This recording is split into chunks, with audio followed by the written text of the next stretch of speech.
Central to any good conversation about the morality of abortion is the question of when human life begins.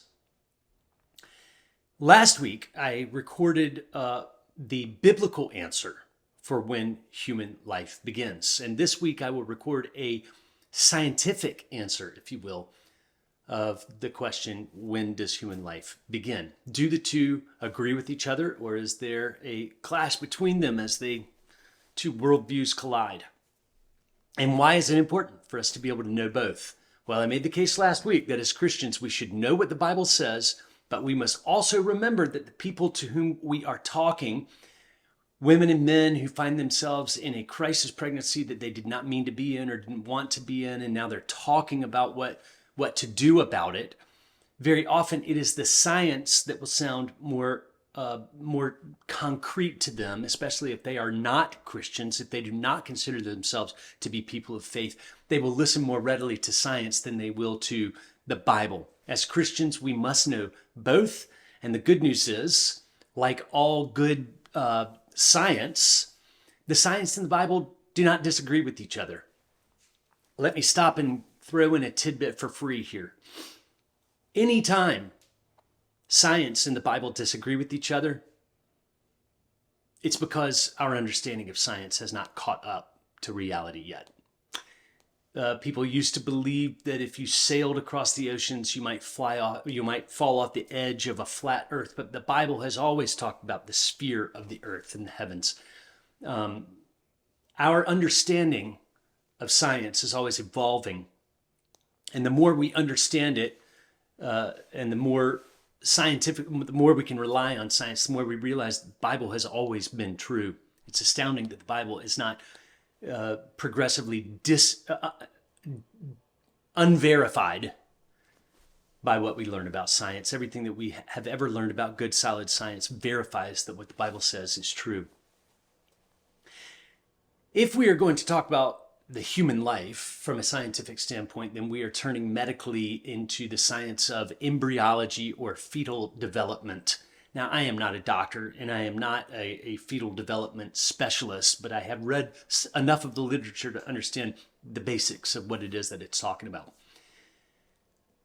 According to fetal embryology, that which is produced at the moment of conception, or the time that we call fertilization, is a whole, living, distinct human being.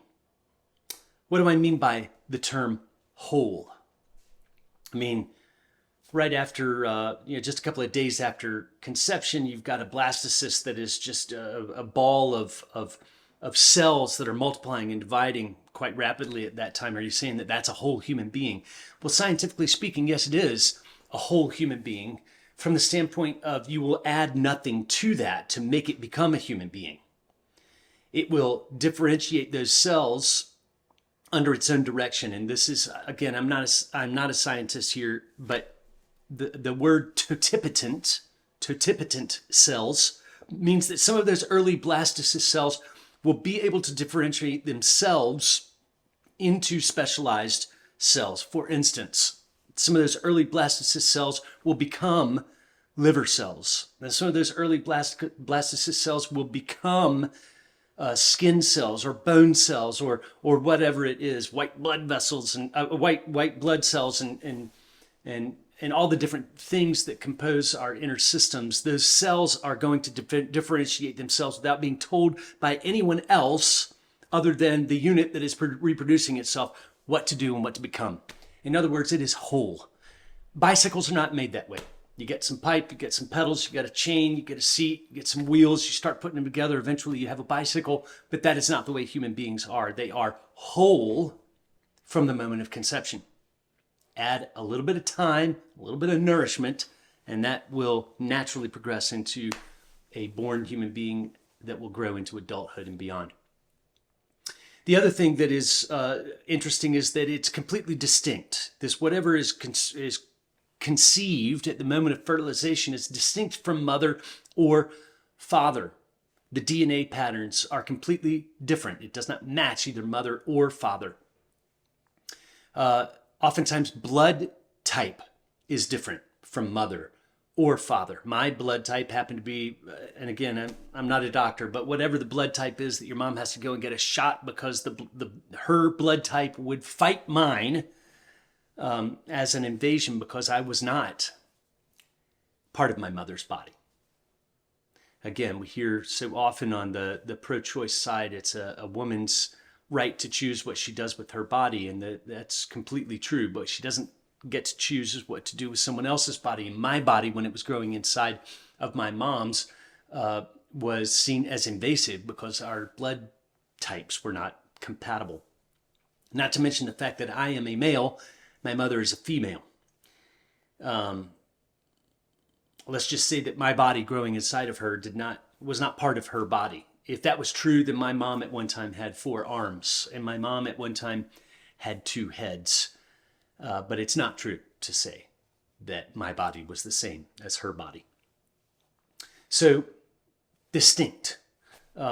It's a living thing.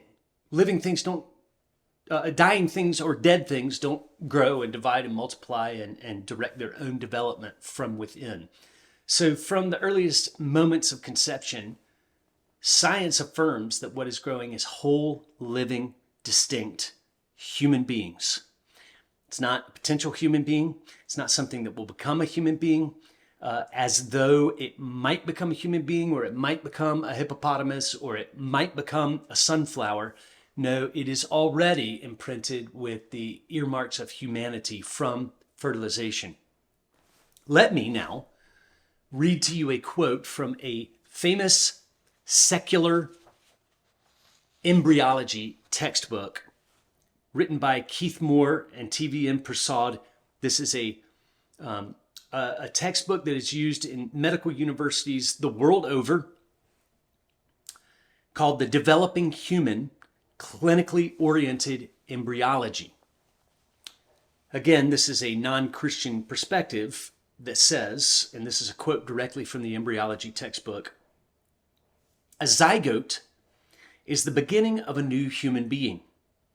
Human development begins at fertilization, the process during which a male gamete or sperm unites with a female gamete or oocyte to form a single cell called a zygote. This highly specialized totipotent cell marks the beginning of each of us as a unique individual." Well, there you have it.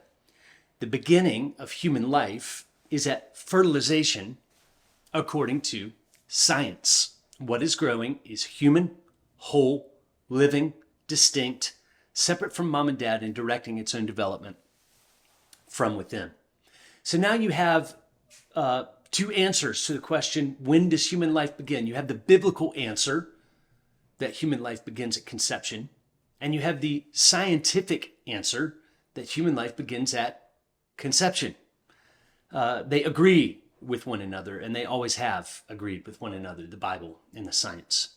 So Christian, stand with confidence that science is behind you when you tell a woman who is experiencing pregnancy that she has a human baby growing inside of her.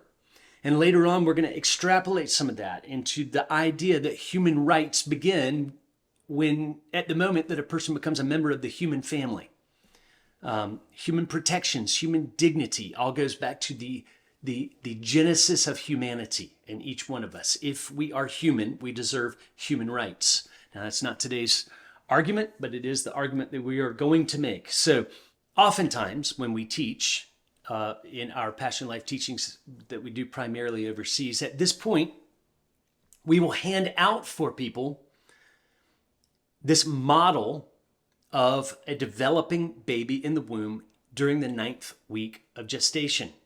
We do this for a couple of reasons. Number one, this is a scientific model. The Bible did not produce this. The Bible does not endorse this. Science, however, including ultrasonographers and OBGYNs and a whole battery of people who have passed off on this, assure us that this is a medically accurate depiction of a 9th week gestational fetus as it grows in the womb. When we hand these out to people, they can see immediately that this is a growing human baby, just smaller than the one that will be born. This is a model that affirms what the Bible teaches and gives confidence to people in an emotionally healthy and pleasing way. You can give this to a woman who is wondering about her pregnancy and help her understand that this is not a ball of cells or a clot of blood, as is so often espoused by our non-science endorsing pro-choice friends. But they can see that this is a developing human being. So go out with confidence, Christian, knowing that both the Bible and the science are on the side of life as it relates to the abortion topic. When it comes to discussing when does human life begin, the science and the Bible answer in harmony. Human life begins at conception.